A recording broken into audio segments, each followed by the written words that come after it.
Good afternoon, everyone, and welcome to Stock Market Today. It's Coram and Shreve here with a breakdown of the action in today's session, Thursday, April 18th, where we saw stocks under more pressure again today, and the S&P 500 hanging by a thread above 5,000, Ken. But as always, you've got some interesting stocks of note, so give us a little preview.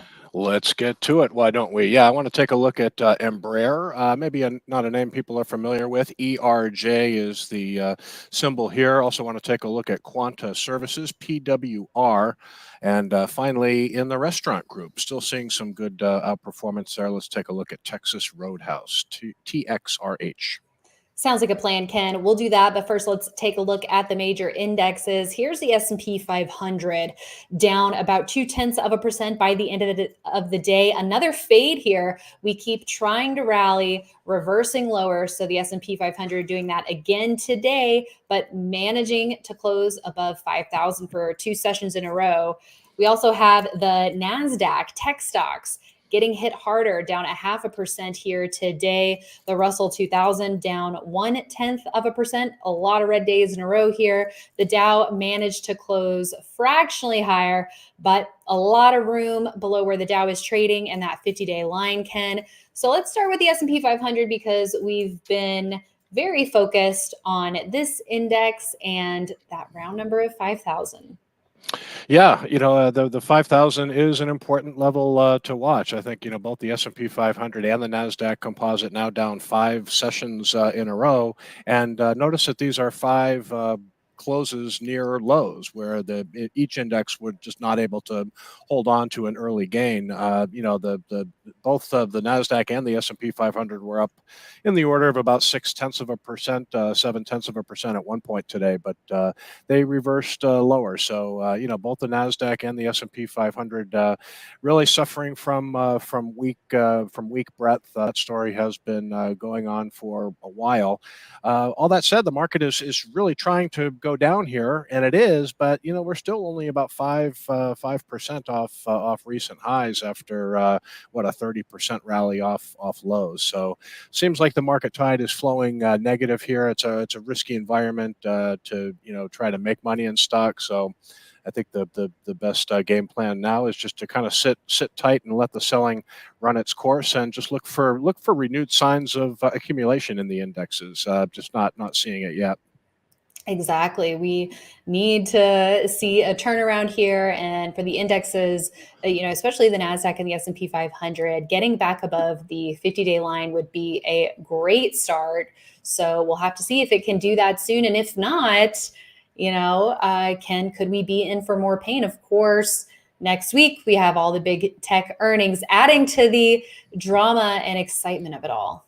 Yeah, I mean it's really a tricky market right now. We've got a lot of high-profile tech earnings next week, but yeah, just a lot of headwinds out there for the market right now. We've been talking about the weak breadth. We've got that 10-year Treasury yield that is still on a very strong uptrend here, holding up near 4.65%. So, we've got this really strong economy, and then the Fed has been looking for weakness to help it, fight inflation and bring prices down. But on the one hand, a good economy is a strong economy is a good thing, but in terms of the fight against inflation, it's not going to do much to help bring prices down. So, Fed's going to continue to look for some economic softness, but these high Treasury yields and waning breadth, and a lot of leading stocks coming under quite a bit of pressure here.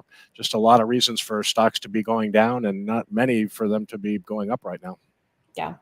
Okay, well, let's take a look at some stocks of note, starting with Embraer. The ticker here is ERJ. I'm going to go over to the weekly chart, Ken, here, because we are getting a pullback to the 10-week line after a nice couple of weeks up in a row that were strong.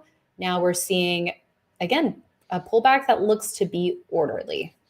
Yeah, composite rating of 99 here. So you have a stock that definitely has strong fundamentals, really good growth prospects. I mean, they are based in Brazil, but they're a maker of aircraft and the like. And, this is a stock that broke out of this base in very, very heavy volume. Really a classic example of what a stock that under accumulation looks like. You can see all those blue up weeks and very heavy volume. And now look at the pullback. It hasn't been violent. It's been generally orderly, and it's coming in light volume. So we'll see if Embraer can touch that red line, the 10-week moving average, and maybe find some support.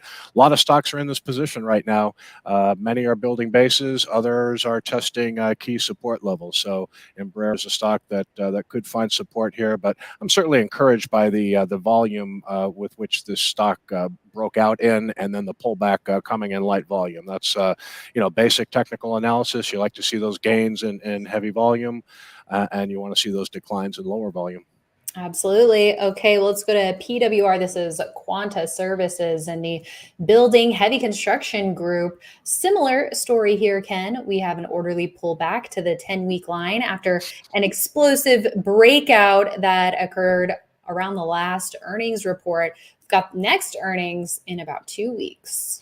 Yeah, another company with you can see the composite rating of 99, and you can see that really consistent track record of annual earnings growth, and you've got a good record of quarterly growth here as well. Quanta is a little bit different than ERJ because Quanta is actually touching that 10-week moving average right now. You can see the stock is still down, pretty good for the week. So as a stock tests that 10-week moving average on the weekly chart, you really want to see a weekly price bar with a close at least in the middle half or up in the other half. We'll see if Quanta can do that tomorrow, but this is a high-quality name in the heavy construction group. They do infrastructure services for electric, gas utilities, also energy pipeline industries. So plenty of work for Quanta Services. They have a proven track record of execution. You can see that with the return on equity of 18% and a nice setup here. The question is it going to find support, and will the market let this continue to run? But I do like the relative strength line here as well, up near highs even after the stock is pulling back. Yeah, we like to see that when the market's under pressure. What are the stocks holding up relatively well and around those key moving averages? So yeah, can the market cooperate is the big question. Let's go to TXRH, Texas Roadhouse. The retail restaurants group is ranked number 7 out of the 197 groups that we track. Ken, this one also reports earnings in 2 weeks' time.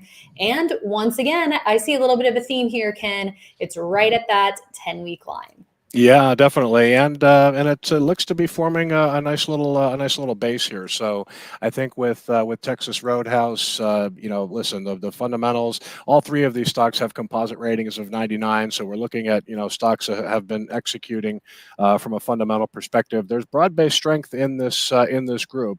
Kava has been a really strong performer. There's been Wingstop that has also held up well. So amid a lot of concerns about a slowdown in consumer spending, a lot of these well-run restaurants are still seeing pretty good traffic. And I think if Wall Street was worried about a slowdown in business at some of these top-performing restaurants, we'd see the technicals in much worse shape here. So I think it's encouraging to see Texas Roadhouse after a nice uptrend holding support here, and another example of a relative strength line that's holding up near highs. So it's just a stock showing strength in a wobbly market right now. Yeah. All right. Well, thank you, Ken, for putting these on our radar. And thanks to everyone for tuning in. We will be back with more tomorrow morning on IBD Live. And we hope you join us, investors.com/IBD Live, for all the details on that. We're going to be joined by Anne-Marie Band of thetradingbook.com. She is an expert in candlestick analysis and options. So always appreciate her insights to key market inflection points. So no better time to have her on. And we hope to see you there 10 minutes before the opening bell and through the first 90 plus minutes of trade.